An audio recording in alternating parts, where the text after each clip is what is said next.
Hello friends, welcome back our channel. आप सभी का आपके अपने चैनल पर स्वागत है। और आज हम बात करने वाले हैं हरियाणा के अंदर जो है टेक्निकल डिपार्टमेंट में आपकी जो है ग्रुप बी की जो है टीचिंग के अंदर भर्ती आई है टेक्निकल डिपार्टमेंट के अंदर। तो वही आज हम डिस्कस करने वाले हैं। आप देख सकते हो 6/11/2024 आज के ही दिन जो है आपकी नोटिफिकेशन आई है। तो सारी चीज़ों को डिटेल में डिस्कस करेंगे कि आपकी एलिजिबिलिटी क्राइटेरिया क्या होगा, किस सब्जेक्ट में टोटल कितनी पोस्ट आई है, प्लस जो है आपकी जो एग्जाम पैटर्न है वो किस तरीके से रहेगा, यानी कि सिलेक्शन प्रोसेस क्या रहने वाला है, किस तरीके से आपको तैयारी करनी है, सारी चीज़ों को डिटेल में डिस्कस करेंगे भाई। तो जो बच्चा काफ़ी लंबे समय से टेक्निकल डिपार्टमेंट में भर्ती होगा, वेट कर रहा था, तो भाई अब खुश हो जाओ, आपको टेक्निकल डिपार्टमेंट में भी भर्तियां देखने को मिल रही हैं। ग्रुप बी की हायर एजुकेशन टेक्निकल डिपार्टमेंट में ये भर्ती है। आप देख सकते हो जो है एचपीएससी की ऑफिशियल वेबसाइट पे जाओगे तो आपको ये मिल जाएगा। कल से आपके फॉर्म जो है वो स्टार्ट हो रहे हैं। लास्ट डेट की अगर मैं बात करूँ तो 20 दिन का आपको टाइम मिलेगा फॉर्म भरने के लिए। तो जो भी बच्चा एलिजिबल है वो फॉर्म भर सकता है। और सबसे अच्छी चीज है कि भाई अभी असिस्टेंट प्रोफेसर की भर्ती आई थी, वहां पे यूजीसी नेट मांगा गया था, बट इसके अंदर आपको नेट सेट कुछ नहीं मांग रखा। अगर आपके पास जो है अभी अगर आपके पास जो है मास्टर्स डिग्री है तो आप यहाँ पे एलिजिबल हो। ठीक है भाई। क्वालिफिकेशन डिस्कस करेंगे टेक्निकल डिपार्टमेंट के लिए, क्या एमसीए वाले बच्चे एलिजिबल हैं या नहीं। ठीक है, क्योंकि सबसे ज्यादा जो डाउट आएगा वो यही आएगा एमसीए के ऊपर। तो भाई टोटल आप देख सकते हो 7 तारीख कल से आपके फॉर्म शुरू हो जाएंगे, 27 तारीख आपकी लास्ट डेट है। ठीक है, टोटल जो है आपके जो है आप देख सकते हो किस तरीके से आपको अप्लाई करना है, क्या क्या चीजें हैं, सारी चीजें यहाँ पर मेंशन है भाई। ठीक है, ये पूरी नोटिफिकेशन मैं आपको टेलीग्राम ग्रुप पर शेयर कर दूंगी।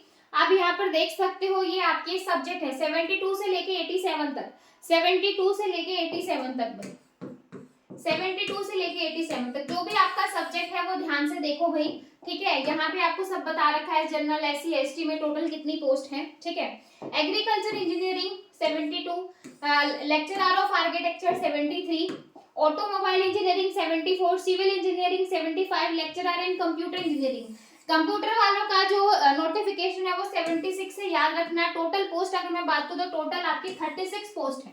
टोटल जो है वो आपकी 36 वैकेंसी है, 14 आपकी जनरल वैकेंसी है। ठीक है, तो ये चीज आपको ध्यान रखनी है। उसके बाद 77 electrical engineering, food technology 78, instrumental control engineering, mechanical engineering 80, medical जो है लेबोरेटरी जो है technology 81, pharmacy 82, textile technology 83।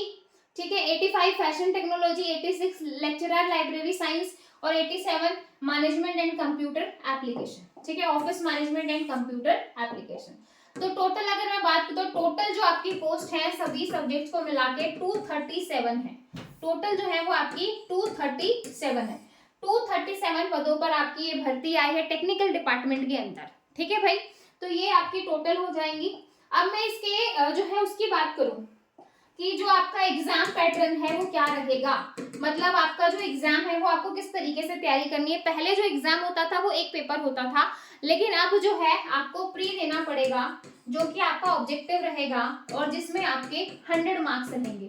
100 marks का आपका ऑब्जेक्टिव रहेगा। उसके बाद अगर आपका प्री क्वालिफाई हो जाता है 20 मिनिमम आपको 25% लेना है। उसके बाद आपका होगा मेंस, उसके बाद होगा आपका मेंस। ठीक है, जो कि आपका सब्जेक्टिव रहेगा।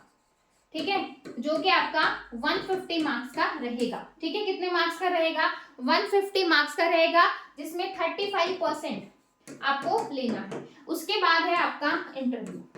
ये आपके स्टेजेस हैं आपको एग्जाम क्लियर करने के लिए। ठीक है, अब इनका जो वेटेज है वो 87.5% रहेगा और 12.5% जो वेटेज है वो आपका इंटरव्यू का रहेगा। तो ये आपका पूरा जो है एग्जाम पैटर्न है कि भाई इस तरीके से आपको चीजें करनी है।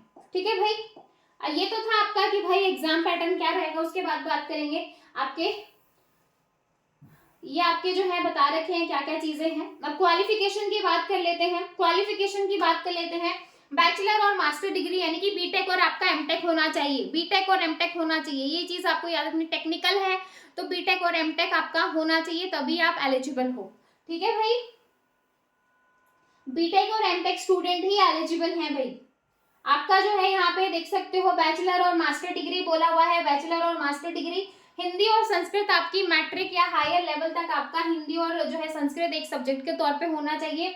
बाकी आपका कहीं पर भी नेट या सेट या गेट नहीं मांगा गया है, नेट सेट गेट नहीं मांगा गया है, सिर्फ आपका बीटेक और मास्टर जो है यहाँ पे बोला गया है। ठीक है, lecturer in computer engineering same आपका bachelor and master degree engineering और टेक्नोलॉजी डिग्री बोल रखा है। ठीक है भाई, एमसीए और जो है एमसीए वाले नहीं रहेंगे, computer science and engineering with first class in bachelor और मास्टर डिग्री। बैचलर और मास्टर डिग्री में आपकी फर्स्ट डिवीजन होनी चाहिए, चाहे तो वो आपकी बैचलर में हो या फिर आपकी मास्टर में हो, चल जाएगा आपका काम। ठीक है, रिकॉग्नाइज्ड यूनिवर्सिटी इंस्टीट्यूट, हिंदी और संस्कृत जो है वो एज ए वन सब्जेक्ट होना चाहिए। तो भाई जिसके पास ये चीजें हैं आप एलिजिबल हो, अपना फॉर्म कल से भर देना। ठीक है, लास्ट डेट का वेट मत करना, लास्ट डेट आएगी फॉर्म भरेंगे। तो भाई ये जो है आपकी जो है एजुकेशन क्वालिफिकेशन रहेगी, आपका जो भी सब्जेक्ट है, मतलब सब्जेक्ट वही है, बीटेक और मास्टर आपका, मतलब बीटेक और एमटेक आपका होना चाहिए विद फर्स्ट क्लास डिग्री, चाहे वो आपके बीटेक में हो चाहे वो आपके मास्टर में हो। ठीक है भाई, तो ये तो था आपका ये। ठीक है, बाकी रही बात सिलेबस की कि भाई हमारा सिलेबस क्या रहेगा, प्री के लिए सिलेबस क्या रहेगा, मेंस के लिए सिलेबस क्या रहेगा, तैयारी कैसे करनी है, ये सारी चीजें हम नेक्स्ट क्लास में बात करेंगे। आज हमने बात की है वैकेंसीज के ऊपर, एजुकेशन जो है क्वालिफिकेशन के ऊपर और आपके एग्जाम पैटर्न के ऊपर। ठीक है भाई, एक बार मैं आपको एग्जाम पैटर्न दिखा भी देती हूँ, वैसे तो मैंने अभी आपको लिख के दिखाया ही था, फिर भी हम एक बार एग्जाम पैटर्न देख लेते हैं। ठीक है, हाँ जी, देखो भाई एग्जाम पैटर्न आपका स्क्रीनिंग टेस्ट होगा जिसको यहाँ पे प्री बोला गया, स्क्रीनिंग टेस्ट होगा जिसको हम प्री बोल रहे हैं, जब आपके 100 मार्क्स का रहेगा, 2 घंटे का आपको टाइम मिलेगा, हर एक क्वेश्चन जो है आपका 1-1 नंबर का रहेगा, 5 ऑप्शन आपको मिलेंगे। ठीक है, नेगेटिव मार्किंग आपकी रहेगी, अगर आप क्वेश्चन नहीं कर रहे हो तो भी आपका मार्क्स कट जाएगा, आपको सारे ऑप्शन फिल करने जरूरी है। Any candidate not darkening any 5 circle is more than 10% question shall be disqualified। अगर आपने 10 क्वेश्चन से ज्यादा ऐसे क्वेश्चन ऐसे छोड़ दिए हैं जो आपने फिल नहीं किए हैं तो आपको डिस्क्वालीफाई कर दिया जाएगा। ठीक है, तो 1/4 की जो है आपका 25% यानी कि 1/4 आपकी नेगेटिव मार्किंग रहेगी, ये सारी चीजें आपकी रहने वाली है। ठीक है भाई, ठीक है, 25 मिनिमम जो कट ऑफ है वो आपकी 25% है। स्क्रीनिंग टेस्ट में मिनिमम जो है वो आपको 25% लेना होगा, जो मैंने आपको इन शॉर्ट अभी बताया था, सेम सारी चीजें यहाँ पर पॉइंट्स के थ्रू लिखी हुई हैं, आप एक बार इनको रीड आउट कर सकते हो। ठीक है, उसके बाद जो आपका जब आपका प्री क्वालिफाई हो जाएगा उसके बाद होगा आपका मेंस पेपर। ठीक है, प्री होने के बाद मेंस होगा जो कि आपका सब्जेक्टिव होगा, 3 घंटे का टाइम मिलेगा, 150 नंबर जो है 10 क्वेश्चन रहेंगे, सॉरी 18 क्वेश्चन मिलेंगे जिसमें से 15 क्वेश्चन करने को रहेंगे, हर एक क्वेश्चन 10 नंबर का रहेगा। इसमें मिनिमम जो है वो आपको 35 यानी कि 35% अगर आपके हैं, और उसमें से भी जो है ट्वाइस यानी कि 2 गुना बच्चों को बुलाया जाएगा, तो 2 गुना बच्चे में जो मिनिमम कट ऑफ रहेगी वो आपको यहाँ पे ली जाएगी। ठीक है, अब जो है जैसे 87.5% उसका रहेगा, 12.5 आपका इंटरव्यू का रहेगा। ठीक है भाई, attendance of candidate is mandatory in all stages of selection conducted by the commission. ठीक है भाई, अब अटेंडेंस होगी मतलब जो स्टूडेंट है वहां पे जाएगा, प्री देगा, मेंस देगा, इंटरव्यू देगा, तो अटेंडेंस तो होगी ना, जो जाएगा ही नहीं तो भाई उसका क्यों सिलेक्शन होगा।